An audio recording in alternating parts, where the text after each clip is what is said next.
দেশের বাইরে আমার কোনো ঠিকানা নেই, এটাই হলো আমার ঠিকানা।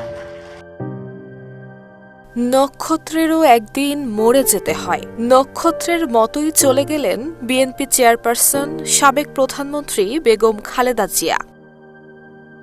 বাংলাদেশের রাজনীতিতে আপোষহীন শব্দটির সঙ্গে যে নামটি ওতপ্রোতভাবে জড়িত সেটি হল বেগম খালেদা জিয়া। 3 বারের প্রধানমন্ত্রী, 2 দশকেরও বেশি সময় ধরে বিরোধী রাজনীতির প্রধান মুখ এবং 3 দশকেরও বেশি সময় ধরে ক্ষমতার কেন্দ্রে এবং কেন্দ্রের বাইরে সমান দৃঢ়তায় অবস্থান করে হয়ে উঠেছিলেন রাজনীতির এক অনন্য অধ্যায়।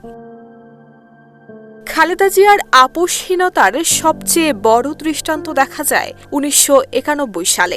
দীর্ঘ সামরিক শাসনের পর প্রথম গণতান্ত্রিক নির্বাচনে বিজয়ী হয়ে রাষ্ট্রপতির ক্ষমতা নিজের হাতে কেন্দ্রীভূত করে রাখার সুযোগ থাকা সত্ত্বেও তিনি সংসদীয় গণতন্ত্রে ফিরে যাওয়ার সিদ্ধান্ত নেন। ক্ষমতা কুক্ষিগত না করে গণতান্ত্রিক কাঠামো পুনঃপ্রতিষ্ঠায় দেশবাসীর মনে এক অনন্য জায়গা করে নেন এই নেত্রী। RICL TMX, যুগের পর যুগ স্থাপনা থাকে মজবুত।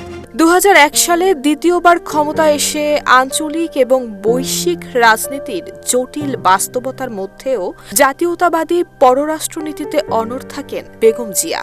2007 সালে 1/11 পরবর্তী জরুরি অবস্থায় দেশ ছাড়ার প্রস্তাব প্রত্যাখ্যান করাও ছিল তার আপোষহীন মানসিকতার আরেকটি বড় দৃষ্টান্ত। 2018 সালে কারাবন্দী অবস্থায়ও রাজনৈতিক সমঝোতার পথে না গিয়ে তিনি নিজের অবস্থানে অটল থেকেছেন।